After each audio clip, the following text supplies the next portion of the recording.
नमस्कार, आप देख रहे हैं RR world news. Aparna Jain के साथ। राजस्थान की राजधानी जयपुर में शुक्रवार तड़के आधे घंटे के भीतर भूकंप के 3 झटके महसूस किए गए। भूकंप इतना तेज था कि लोगों को विस्फोटक जैसी आवाजें सुनाई दी। इसके बाद डरे सहमे लोग घरों और अपार्टमेंट से बाहर आ गए।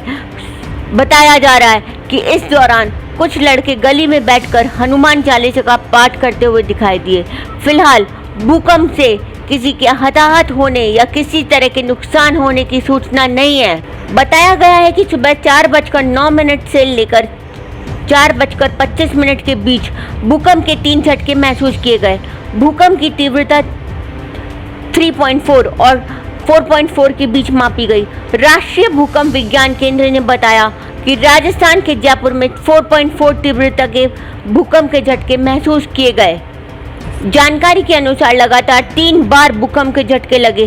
पहला झटका सुबह 4:09 महसूस किया गया। इसके बाद दूसरा झटका सुबह 4:23 और तीसरा झटका सुबह 4:25 पर हुआ। सड़कों पर लोग एक दूसरे का हालचाल पूछते भी दिखे। क्या कारण है जयपुर शहर में भूकंप आने का? ऐसा शहर जहां पर न पहाड़ है न समुंदर है और उसके आसपास में दूर दूर तक कोई चांसेस ही नहीं है कि भूकंप आने के, फिर भी जयपुर शहर में भूकंप आने का क्या कारण हो सकता है?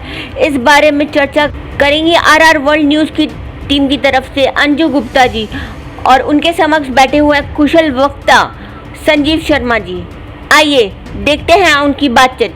नमस्कार, मैं Anju Gupta RR world news से।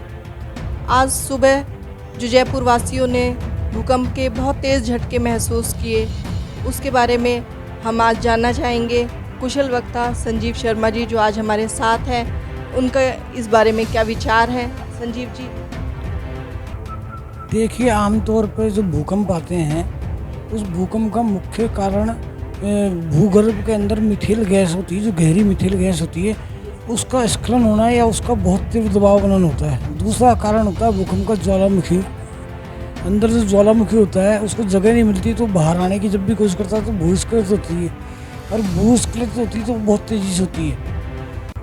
इसलिए जयपुर में भूकंप आज आया। लेकिन इसकी सबसे बड़ी बात यह है कि राजस्थान में जयपुर को सबसे कम संभावित भूकंप क्षेत्र माना गया है, और उसके बाद यहाँ भूकंप का आना वैज्ञानिकों के लिए एक रिसर्च का विषय है, एक सोच का विषय है कि कम संभावित वाले क्षेत्र के अंदर अगर भूकंप आया है, वो भी 20 मिनट के अंदर 3 बार आया है, तो एक रिसर्च का विषय है भूगर्भ वैज्ञानिकों के लिए। जी, एक बात और हम आपसे जानना चाहेंगे, जो पूरे प्राकृतिक आपदाएं आ रही है पूरे विश्व में, उसके पीछे क्या कारण हो सकता है? क्या आप बता सकते हैं इस बारे में? देखिए, विश्व जो एक परमाणु परीक्षण की दौड़ में है, सबसे बड़ा कारण है परमाणु परीक्षण होना, और परमाणु परीक्षण की वजह से भूगर्भ में उथल पुथल हो रही है। पूरे विश्व में हथियारों की होड़ लगी हुई है, परमाणु हथियार बनाने की होड़ लगी हुई है। हर देश अपना अपना परमाणु परीक्षण कर रहा है, परमाणु बम बना रहा है। उस परीक्षण की वजह से भूगर्भ के अंदर स्थिति का जो हाल है वो बेहाल हो गया है, और ये मुख्य कारण है विश्व में आपदा आने का। जयपुर तो एक ऐसा शहर है जहाँ कोई समुद्र तल नहीं है, नदी नहीं है, या ऐसा कोई पहाड़ी क्षेत्र नहीं है बहुत बड़ा, अन्यथा 4-5 साल से तीव्रता पर बहुत बड़ी जनहानि हो सकती थी। जब समुद्र किनारे कोई शहर हो तो सारा पानी शहर में घुस सकता था, जनहानि धनहानि हो सकती थी। इससे क्या हम ये समझे कि मानव जाति ने जो प्रकृति के साथ छेड़छाड़ की है, क्या उस वजह से ये प्राकृतिक आपदाओं का सामना विश्व को करना पड़ रहा है? देखिए, जब विश्व में मानव जाति का जन्म हुआ, उस समय मानव प्रकृति पर निर्भर था, कंद मूल फल खाया करता था, उन्हीं पत्तों के कपड़े पहना करता था। आज ज़मीन के अंदर से गैस का दोहन हो रहा है, तेल का दोहन हो रहा है, परमाणु परीक्षण हो रहे हैं। मानव ने प्रकृति के साथ इतनी बड़ी छेड़छाड़ की है, उसके बाद जंगल सारे नष्ट हो गए, तो प्राकृतिक आपदाएं तो आएंगी आएगी। इन प्राकृतिक आपदाओं को आमंत्रण मानव जाति ने दिया है, और प्रकृति अपना संतुलन बनाती है। इतनी बारिश आ रही है, आंधी तूफान आ रहा है, भूकंप के झटके आ रहे हैं, बाढ़ आ रही है जगह जगह, तो क्या मानव जाति से प्रकृति बदला ले रही है? देखिए, इसे बदला नहीं कहेंगे हम। आप किसी भी चीज़ का अत्यधिक दोहन करोगे तो कीमत तो आपको चुकानी पड़ेगी। आप गाय का दूध दोहोगे और बछड़े को नहीं बुलाओगे तो उसकी कीमत आपको क्या चुकानी पड़ती है कि गाय दूध कम देती है। तो प्रकृति का दोहन जितना करोगे, जितनी तेल गैस ये ज्वलनशील पदार्थ कोयला ये सब निकालोगे, खनिज पदार्थ निकालोगे, तो आपको इन आपदाओं को झेलना ही पड़ेगा। परमाणु परीक्षण करोगे, हथियारों की ओर में जाओगे, तो आपको इन आपदाओं को झेलना पड़ेगा। प्रकृति जहाँ से चली थी वहीं वापस आ रही है। जयपुर के भूकंप के विषय में मैं आपको एक बहुत महत्वपूर्ण बात कहना चाहता हूँ कि जब जब देश में कहीं कहीं भूकंप आया तो उसका क्षेत्र या उसका जो एपिसेंटर कभी अफगानिस्तान रहा, कभी पाकिस्तान रहा, कभी हिमकुंड की पहाड़ियाँ रही है, कभी हिमालय पर्वत के आगे का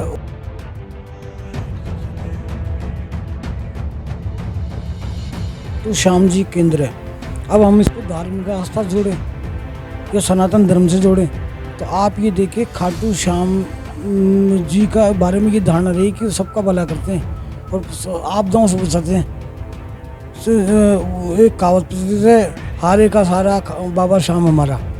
उसी तर्ज पर आज जयपुर वासियों ने 4.7 4.5 रिक्टर तीव्रता से इस भूकंप को झेला। कहीं भी जनहानि धनहानि किसी बिल्डिंग की हानि का एक समाचार प्राप्त कहीं नहीं है कि कहीं ये देखने में आया कि एक ईंट भी इस भूस्खलन से गिरी हो। 4.7 का रिक्टर का जो भूकंप होता है वो भी कम तीव्र नहीं होता है, अत्यधिक तीव्र 6.7 होता है, उससे अधिकतम तीव्र 7 होता है, फिर 3-4 सेकंड तक आना, फिर विस्फोट की आवाज़ आना। इसका मतलब अंदर जो ज्वालामुखी है वो कहीं ना कहीं हुआ है या गहरी मिथिल गैस का स्खलन हुआ है। वो वैज्ञानिक अपने रिसर्च करके कारण बताएंगे वो तो उसका। लेकिन सनातन धर्म को देखते हुए बाबा खाटू श्याम का एपिसेंटर होना, केंद्र वहाँ होना भूकंप का, और पूरे जयपुर शहर में एक ईंट का नहीं गिरना, ये गोविंद देव की नगरी है। तो जैसा कि संजीव जी आप कह रहे हैं कि ये जयपुर गोविंद की नगरी है, तो क्या हम ये समझे कि हाँ ईश्वर ने हमारी सहायता की है, जो जयपुर में किसी भी तरह का कोई नुकसान नहीं हुआ? देखिए, भूकंप का केंद्र बिंदु खाटू श्याम नगरी का होना, उसके बाद जयपुर में भूकंप आना, जयपुर के भूकंप के प्रथम झटके में प्रत्येक नागरिक का लगभग 95% नागरिकों को बाहर आ जाना, उसके बाद जयपुर में एक भी ईंट का नहीं गिरना, एक भी जनहानि धनहानि नहीं होना, किसी का कोई नुकसान नहीं होना बाल बराबर भी।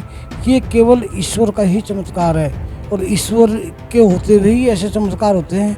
ईश्वर ने दिखा दिया कि जिस स्थिति में आप लोग हो वो केवल मेरी मर्जी पर निर्भर हो। मैं उदाहरण देता हूँ आपको, कुछ समय पहले शायद 6 महीने होंगे, तुर्किस्तान में भूकंप आ गया था, पूरी आबादी तबाह हो गई, जन मन धन सारी हानि हो गई, वहाँ बिल्डिंगें गिर गई, लाखों लोग तुर्किस्तान में मारे गए। तो ये जयपुर वासियों के लिए ईश्वर का चमत्कार है, ईश्वर का वरदान है, और भगवान गोविंद आराध्य देव हैं, उनका वरदान है कि जयपुर वासी आज सुरक्षित हैं, अपने को सुखी महसूस कर रहे हैं, सुरक्षित महसूस कर रहे हैं, और गोविंद का धन्यवाद उनको ज्ञापित करना चाहिए। जी, जैसा हम जानते हैं कि सभी धर्मों में ये बताया जाता है कि ये प्रलय का समय चल रहा है, तो इसके बारे में आप क्या बताएंगे कि ये सच में क्या प्रलय का समय है? देखिए, जिसका सृजन हुआ है ना, वो विध्वंस भी होगा। कोई चीज़ जन्म लेती है तो मृत्यु को भी प्राप्त होती है। प्रकृति अपने पूर्ण रूप से पृथ्वी की जैसे गोल चक्कर घूम रही है। मानव जाति आई थी, आते ही जिस तरह उसने प्रकृति का वर्णन किया था, आज वापस उसी ओर जा रही है। मानव जाति आज प्रकृति की ओर जा रही है, तो जिसका सृजन हुआ है ना, उसका विध्वंस तो होना ही है। यही बात सनातन धर्म के नाते, तो सनातन धर्म के नाते मैं इस दृष्टि इसको देखता हूँ कि किसी भी चीज़ का अत्यधिक दोहन होगा, और सृजन की बजाय उसको दोहन किया जाएगा। सृजन और दोहन दो अलग अलग शब्द है। सृजन तो निर्माण होता है, और दोहन होता है कि किसी चीज़ों को निकालना। तो किसी चीज़ का अत्यधिक दोहन होगा तो विध्वंस तो होना ही है। मैं Anju Gupta, RR world news से धन्यवाद देना चाहूँगी संजीव जी आपका, जो आपने अपना कीमती समय निकाल कर हमें इतनी बहुमूल्य जानकारी दी। मैं इन सब बातों के लिए आपका धन्यवाद करती हूँ, और RR वर्ल्ड हर समय हर विषय के लिए आपके साथ, जयपुर वासियों के साथ मौजूद है।